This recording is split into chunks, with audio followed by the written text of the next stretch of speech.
দাদা আজকে কি নিয়ে বৈঠক হলো? বিগত কয়েক বছর ধরে আমাদের যে লোকাল বোর্ডের কাছে ফ্লাইওভার রয়েছে, তার নিচে যে দোকানদাররা রয়েছেন আমাদের, তাদের ওই দোকানগুলো খালি করার জন্য, রাস্তা চৌড়িকরণের জন্য আজকে মিটিং হলো। মিটিংয়ে এসডিও সাহেবা ছিলেন, আমাদের মিউনিসিপ্যালিটির সমস্ত পদাধিকারী ছিলেন, চেয়ারম্যান ছিলেন।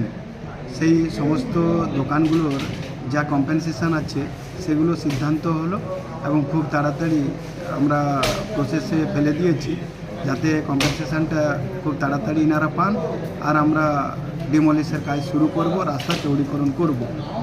আমরা লক্ষ্য রেখেছি এই শহরকে পর্যটন কেন্দ্র বানানোর জন্য, মানে যাতে পর্যটকরা বেশি ভালোভাবে এসে চলাফেরা ঘোরাফেরা করতে পারেন।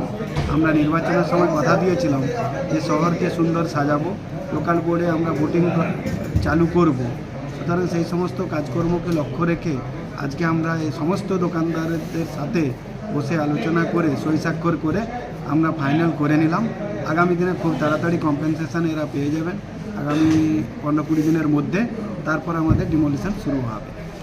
দীর্ঘ বছরের পর বছর ধরে বিগত সরকারের একটা টালবাহানা ছিল।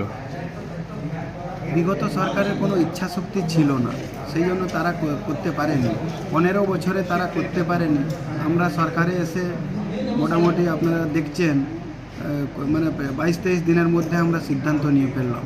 এটা হচ্ছে বিজেপি সরকারের ইচ্ছা শক্তির বহিঃপ্রকাশ।